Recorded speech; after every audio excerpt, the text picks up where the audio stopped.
রক্তের দাগ লাগা সেই বসন্ত দিন 1952 সাল। রাষ্ট্রভাষা হোক বাংলা, এই দাবিতে উত্তাল তৎকালীন পূর্ব পাকিস্তান। 20 ফেব্রুয়ারি সরকারের পক্ষ থেকে বিজ্ঞপ্তি জারি করে ঢাকায় 144 ধারা জারি করে মিছিল, মিটিং, পথসভা নিষিদ্ধ করা হলো। পরের দিন 21 ফেব্রুয়ারি সবার সব ছক ভেঙে ঢল নামল ইউনিভার্সিটির চত্বরে। ছাত্র পুলিশ মুখোমুখি। 21 ফেব্রুয়ারি এলেই কেমন বাংলা ভাষার প্রতি যেন উতলে ওঠে ভালোবাসা। ঢাকায় গেলে তো কথাই নেই, ভোর থেকেই সারা ঢাকা একমুখী, সবার পথে একটাই, ভাষা শহীদদের স্মরণে নির্মিত শহীদ মিনার। গান, কবিতা, আবেগ, ফুল সব কেমন একাকার হয়ে শ্রদ্ধা জানায় শুধুমাত্র বাংলা ভাষাকে ভালোবেসে যারা প্রাণ দিলেন সেই 4 শহীদ রফিক, বরকত, সালাম ও জব্বরকে। ভাষা আন্দোলনের পিছনের ইতিহাস কিন্তু সেভাবে আমরা মনে রাখিনি, অথচ এই আন্দোলনের মধ্য দিয়ে পশ্চিম পাকিস্তানের শাসকদের বিরুদ্ধে বাঙালি জাতীয়তাবাদের সেই আবেগের জন্ম হয়েছিল, তারই পরিণতি আজকে স্বাধীন সার্বভৌম বাংলাদেশ। ভাষা আন্দোলন নিছক ভাষার মধ্যেই আটকে না থেকে সে হাজার হাজার বাঙালির স্বাধীনতার স্বপ্নে জাগিয়ে তুলেছিল। পাকিস্তান জন্মের পরে 1948 সালের 24 মার্চ পাকিস্তানের রাষ্ট্রভাষা প্রশ্নে সাফ জানিয়ে দিলেন যে উর্দুই একমাত্র হবে রাষ্ট্রভাষা। জিন্নার মৃত্যুর পরেও উর্দু নিয়ে অনড়ব থাকেন পাক শাসকেরা। তাদের অর্থনৈতিক, রাজনৈতিক ও ভাষানীতি পূব বাংলাকে নতুন এক উপনিবেশ তৈরির চক্রান্ত মনে করে তাকে প্রতিহত করতে ক্রমে এগিয়ে আসতে থাকেন এদেশের তরুণেরা। এবং অগ্রণী রাজনীতিবিদদের একাংশ, তার মধ্যে সবচেয়ে গুরুত্বপূর্ণ ভূমিকা ছিল আব্দুল হামিদ খান ভাসানীর। 48 সালের পর থেকেই পূর্ব পাকিস্তানের রাজনৈতিক পরিস্থিতি উত্তপ্ত হয়ে উঠতে থাকে, তা জটিল হয়ে দাঁড়ায় ভাষা প্রশ্নে। 30 জানুয়ারি 1952 সালে ঢাকা বিশ্ববিদ্যালয়ের ছাত্ররা ফের জানিয়ে দিলেন যে রাষ্ট্রভাষা বাংলা চাই। পরের দিন ঢাকা যার লাইব্রেরিতে বিশিষ্ট জনদের নিয়ে এক সভায় সর্বদলীয় রাষ্ট্রভাষা কর্মপরিষদ গড়ে উঠল। ছিলেন মাওলানা ভাসানী, আবুল হাশেম, আতাউর রহমান খান প্রমুখ। কয়েকদিন বাদে 6 ফেব্রুয়ারি 150 নম্বর মোগগলিতে রাষ্ট্রভাষা সংগ্রাম পরিষদের সভায় সিদ্ধান্ত হলো যে আগামী 21 ফেব্রুয়ারি সরকারের সমস্ত বাধা নিষেধ ভেঙে বাংলা ভাষার দাবিতে ইউনিভার্সিটির চত্বরে মিছিল করবে ছাত্রছাত্রীরা। হরতাল হবে সারা ঢাকায় সমস্ত শিক্ষা প্রতিষ্ঠানে। কর্মপন্থা ঠিক করাই এই মিটিং। এই সভাপতি ছিলেন সেই অপসনীয় নেতা ভাসানী। এখানের কর্মসূচি নিয়ে ছোট্ট মতান্তর ঘটে ছাত্রদের মধ্যে। এক পক্ষ মনে করে 144 ধারা জারি। 20 ফেব্রুয়ারি সরকারের পক্ষ থেকে এক বিজ্ঞপ্তি জারি করে সমগ্র ঢাকা জেলায় 144 ধারা জারি করে সমস্ত মিটিং, মিছিল, পথসভা নিষিদ্ধ করা হয়। আগুনে যেন ঘি পড়ল, সারা ঢাকা প্রবল ক্ষোভে ফেটে পড়ল। শ্রমিক, কৃষক, মাঝি, মাল্লা, কুমোর, কামার, ছাত্র সবাই মায়ের ভাষায় অসম্মান হইতে না পেরে রাস্তায় নামলেন। রাস্তায় এখন একমাত্র রাস্তা। 20 তারিখ রাত্রিতে সরকারের এই জঙ্গি মেজাজে মোকাবেলায় কিভাবে করা যায় তা নিয়ে বেশ রাত্রে জরুরি বৈঠকে ডাকলেন ছাত্র নেতারা। সেই সভা গরম হয়ে উঠল 144 ধারা ভাঙা হবে অথবা হবে না তা নিয়ে। ভাসানী ঘনিষ্ঠ ছাত্রনেতা আলী হাহাত বোঝালেন, সরকারের চাপে আমরা যদি ভয় পেয়ে পিছিয়ে যাই তাহলে আর কোনো দিনই ভাষার দাবিতে আমরা কথা বলার সুযোগ পাব না। সরকারের দমন পীড়নের কাছে মাথা নোয়ালে উদ্দীপ্ত জনগণের প্রতিই বেইমানি করা হবে। তবু ভোটাভুটিতে 11 থেকে 4 ভোটে আলী আহাদ গোষ্ঠী হেরে গেলেন। ফলে সিদ্ধান্ত নেওয়া হলো যে আগামীকাল কোনোভাবেই সরকারি নিষেধ অমান্য করা হবে না। যে 4 জন 144 ধারা ভাঙার পক্ষে ছিলেন তারা হলেন আব্দুল মতিন, শামসুল হক, গোলাম মাওলা ও আলী হাহাত। কিন্তু 21 ফেব্রুয়ারি সবার সব ছক ভেঙে ঢল নামল ইউনিভার্সিটির চত্বরে। অধিকাংশ নেতাদের দুর্দল্যমান অপসাকামী নীতিকে অগ্রাহ্য করে হাজার হাজার তরুণ বাংলা ভাষাকে ভালোবেসে জন্ম দিলেন এক নয়া ইতিহাসের। বসন্তের দুপুরে স্লোগানে মুখর ছাত্রদের সঙ্গে মুখোমুখি সংঘর্ষ বাঁধল পুলিশের। একের পর এক ছাত্র লুটিয়ে পড়ল পুলিশের লাঠিচার্জে। গ্রেপ্তার হলেন অসংখ্য তরুণ। বাতাসের গতিতে গুজব রটল অন্তত 39 জন ছাত্র মারা গেছেন। 144 ধারার তোয়াক্কা না করে সবাই ছুটতে লাগলেন মেডিকেল কলেজ হাসপাতালে। শেষ অবধি 4 জন শহীদের নামই আমরা জানি। সংখ্যা যাই হোক, ইতিহাস মনে রাখবে বাংলা ভাষার জন্য বাঙালির এই মরণপ্রাণ লড়াইকে জাতি আজ মনে রাখবে চিরদিন। সম্মান জানাই প্রিয় ভাষা দিবসের প্রতি। আমি বাংলায় গান গাই, আমি বাংলার গান গাই, আমি আমার আমিকে চিরদিন এই বাংলায় খুঁজে পাই। আমি বাংলায় দেখি স্বপ্ন, আমি বাংলায় বাঁধি সুর, আমি এই বাংলার মায়া ভরা পথে হেঁটেছি এতটা দূর। বাংলা আমার জীবন আনন্দ, বাংলা প্রাণের সুর। আমি একবার দেখি, বারবার দেখি, দেখি বাংলার মুখ। আমি বাংলায় কথা কই, আমি বাংলার কথা কই, আমি বাংলায় ভাসি, বাংলায় হাসি, বাংলায় জেগে রই। আমি বাংলায় মাতি, উল্লাসে করি বাংলায় হাহাকার। আমি সব দেখে শুনে খেপে গিয়ে করি বাংলায় চিৎকার। বাংলা আমার তৃপ্ত স্লোগান, ক্ষিপ্ত তীর ধ্বনি। আমি একবার দেখি, বারবার দেখি, দেখি বাংলার।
This is my country, overflowing with nature's bounty. Crisscrossed by innumerable rivers and canals, Bangladesh's fertile soil is famous for its high productivity.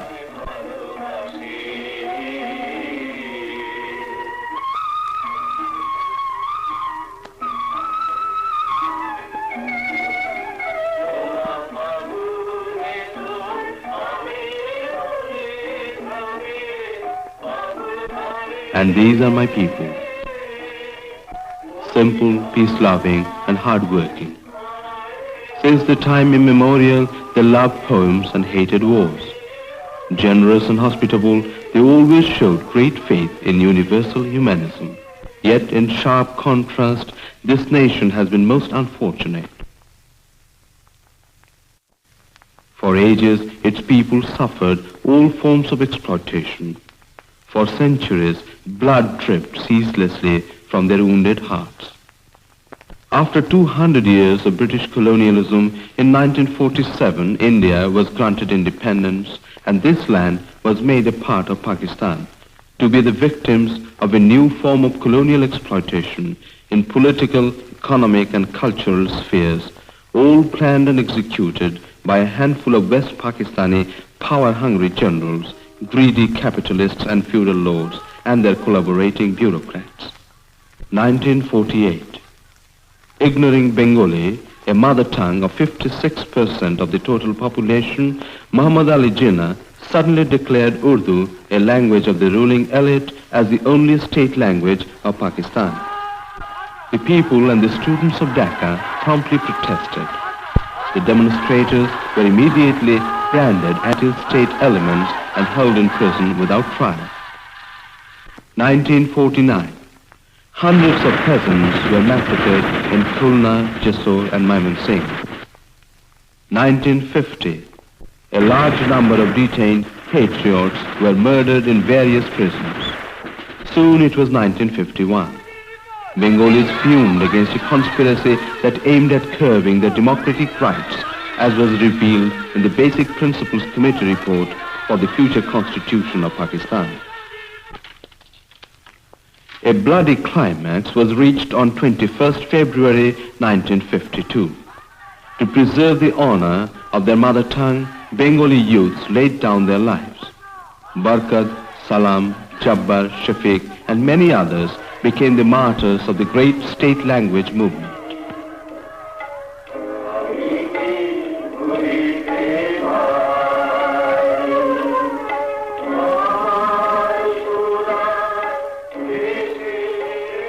The place where they were struck down with bullets beneath these eucalyptus trees has become a place of national congregation. Every year on this day, hundreds of thousands of Bengalis gather to pay homage to martyrs' memory. It symbolizes the emergence of Bengali nationalism. 1953, Pak-American military pact was signed. By this, the ruling clique virtually sold out the sovereignty of the country. Massive demonstrations followed in protest. Prisons swelled once again. 1954. Under the leadership of Hussain Shahid Suhrawardi, A.K. Fazlul Haq and Maulana Bashani, an electoral alliance was formed to fight for autonomy. The United Front staged a historic rout of the ruling party, the Muslim League. This terrified the ruling Ata. The popular government was quickly dislodged and a direct colonial rule was imposed. Hundreds of political leaders and workers were arrested and thrown behind the bars. The political, economic and cultural exploitation of the Bengalis continued unabated. 1958. In order to safeguard the interests of West Pakistani capitalists and industrialists, martial law was proclaimed. General Ayub Khan captured power. This time, not in hundreds but in thousands, politically conscious Bengalis were arrested and held without trial. Repression, persecution and victimization continued. But people's anger could not be smothered. In 1962, huge demonstrations by a united students' community confronted Ayub's guns, demanding democratic constitution and education. Blood flowed once again. Bengali hearts were ripped open once again. In 1964, the ruling junta sought to sabotage the people's movement by inciting a communal riot. But the Bengalis, paying again a high price in terms of blood, frustrated the evil design. In desperation, the junta engineered a war against India in 1965. But the economic burden of this unjust war had to be borne by the Bengalis. 1966, 6 points program, a charter of Bengali self-rule, was presented to the nation by Sheikh Mujibur Rahman. This was a turning point in our history. The charter received unequivocal popular support. Ayub regime retaliated with vicious repression. Blood flowed again, Bengali blood. In 1968, hoping to suppress the rising tide of Bengali nationalism, Sheikh Mujibur Rahman and others were framed in so-called Agartala conspiracy case. 1969. Against the decade-long tyrannical dictatorship of Ayub Khan, the entire Bengali people exploded in anger. More blood flowed. But the unique, unarmed uprising that defied curfew and military might forced the dictator to withdraw the conspiracy case and free Sheikh Mujibur Rahman. But anti-people conspiracy continued behind the scene. Ayub handed over power to a fellow general and martial law was proclaimed for the second time. Being afraid of popular wrath, General Yahya promised elections and transfer of power to the elected representatives of the people. In the general elections of December 1970, Sheikh Mujibur Rahman and his party, the Awami League, created electoral history. They captured 167 out of 169 National Assembly seats from the East and became the single majority party in the whole assembly. And Sheikh Mujibur Rahman established himself as the unchallenged leader of the Bengalis.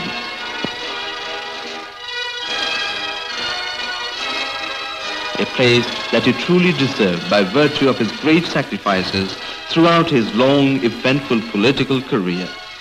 Born in 1919, Sheikh Mujibur Rahman took active interest in politics from his school days and quickly earned reputation as a brilliant orator and organizer.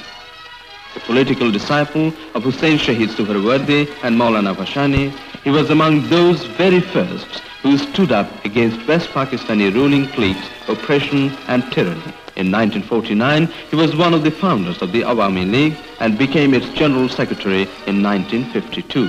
He made great contributions toward the formation of the United Front in 1954 and became the youngest member of the victorious United Front cabinet. In 1966, he was elected the president of the Awami League. In June the same year, he presented the historic 6 Points Charter and became a symbol of Bengali nation's hopes and aspirations. Throughout his political career, he has displayed unflinching courage, grim determination, and extraordinary moral power. Until 1971, in his 23-year-old post-partition political career, he spent, off and on, more than 10 years in prison, where on more than one occasion, he had to suffer mental and physical torture. Yet, not even for a moment, the darkly power could force him into compromising the nation's legitimate interests. As a reward for this great sacrifice, the nation honored him with the title of Bangabandhu, the friend of Bengal. Affectionate to his political workers, amiable to political adversaries, and hospitable to all, Bangabandhu easily became the sole unifying factor in Bengali nation's struggle for emancipation. But the ruling junta never had any intention of transferring power. On 1st of March 1971, Yahya suddenly postponed the National Assembly session scheduled to commence 2 days later for an indefinite period. Shocked and frustrated, the people roared in anger. Bangabandhu Sheikh Mujibur Rahman called for a non-violent, non-cooperation movement. The entire population rallied behind him as one. The army opened fire indiscriminately. A lot of blood flowed once again. Riding over the corpses arrived 25th of March 1971. In the darkness of the night, Yahya let loose his barbarous army against the unarmed innocent people. One of history's grisliest mass murders began. Within a few weeks, more than 1 million Bengalis were butchered. But this time, Bengalis refused to be the victims of an one-sided murder campaign. Bullets could only be replied by bullets. They took to armed resistance. The invaders arrested Sheikh Mujibur Rahman. The helpsmanship fell on his close associate, Sayyid Nazrul Islam. Born in 1925, Mr. Islam has always proved to be the man during the hour of crisis. A lawyer by profession, he became an active member of the Awami League in 1951. Through sheer hard work, he fast moved toward party leadership. In 1957, he was elected a vice president of the Awami League, a post that he still retains. During the critical period between 1966 and 1969, when Sheikh Mujib was in prison, Sayyid Nazrul Islam led the party with great courage and political conviction. He was also elected Sheikh's deputy in the Awami League parliamentary party. On April the 10th, 1971, he proclaimed the independence of Bangladesh.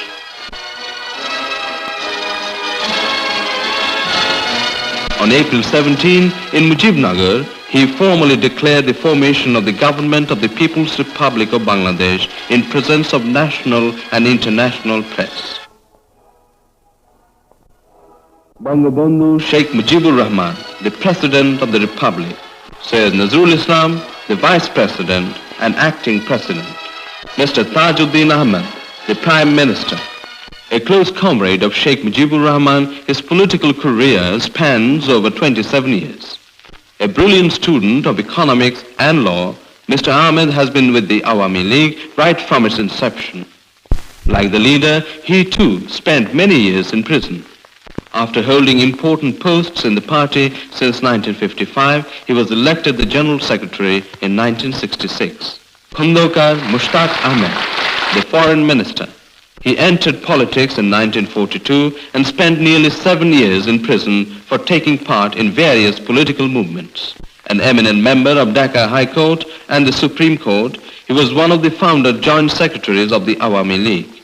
Presently, he is one of the 3 vice presidents of the party.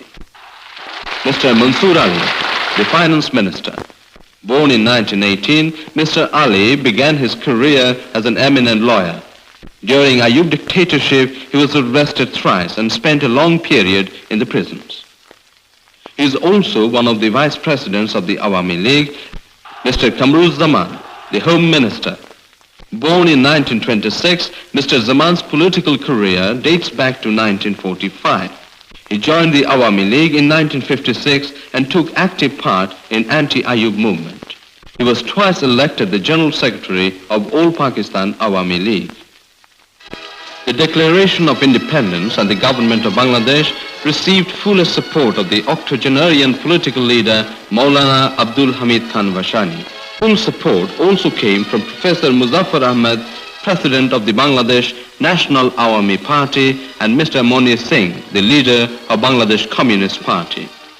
But after Bangladesh is freed from the colonial yoke, what will be the future framework of the Republic? I asked the acting president. In reply, he said, Independent sovereign Bangladesh is going to be a secular democratic state in which Hindus, Muslims, Buddhists and Christians will enjoy equal rights as citizens, and they will form their own government and make their own destiny. The independent Bangladesh will have a socialist pattern of economy where exploitation between men and men will be removed. Independent Bangladesh will be a peace-loving nation believing in peaceful coexistence with all its neighbors and will make its efforts for the establishment of world peace. how do you propose to solve the stupendous problem of national reconstruction after Bangladesh is completely free? I asked the Prime Minister. This will indeed be a big task. But when the country is free, the people will wholeheartedly apply themselves to the task of reconstruction. Since our economy is largely agricultural, it will continue to be viable in spite of the damage it has suffered in the industrial sector. Development activities in free Bangladesh will be guided by the principle of the widest distribution of cost and benefits in the community. Due priority will be given to agriculture, and the industrial sector will be developed to suit the needs of our economy. A just proportion between urban and rural development shall also be our aim. We shall make best use of our resources, including our vast manpower. The energies of a committed people who believe in their destiny can work wonders. What will be Bangladesh's foreign policy? The Foreign Minister replied. Friendship towards all and malice towards none is the keynote of the foreign policy of the government of Bangladesh. End of political subjugation, economic exploitation, and cultural invasion is the objective of the foreign policy. Bangladesh believes in peaceful coexistence and on the basis of mutual understanding by the process of dialogues. Bangladesh is opposed to imperialism and new imperialism, colonialism and new colonialism, and all other extraneous forces having their sinister influence on the smaller countries. Bangladesh stands for and will persistently work for world and regional peace, for the unhindered development of human civilization and prosperity. What will be the economic structure? In reply, the finance minister said, In this connection, I would refer you to the manifesto of the Awami League. A socialistic world of economy, free from all kinds of exploitation, is doubtless the goal of independent Bangladesh. A pattern that will do away with the disparity of income between a man and a man. A system that will ensure equitable distribution of national wealth amongst the citizens of the state. An economy that will enable every citizen of the state to enjoy the fruits of independence in fullest measure. what about the fundamental rights? The Home Minister had this to say. I can assure everyone in the world that fundamental human rights, freedom of thought, freedom of speech, freedom of association in a free, democratic and secular independent Bangladesh shall be guaranteed to each citizen. For the last 20 years, the Bengalis have been fighting for these fundamental rights and freedom. We are against detention without trial. There will be no political victimization. Rule of law will prevail. Yes, no more bloodshed, no more tyranny. No more shall there be any injustice and repression. To build a happy, prosperous nation, to win a social order free from exploitation, we fight, we die, we live.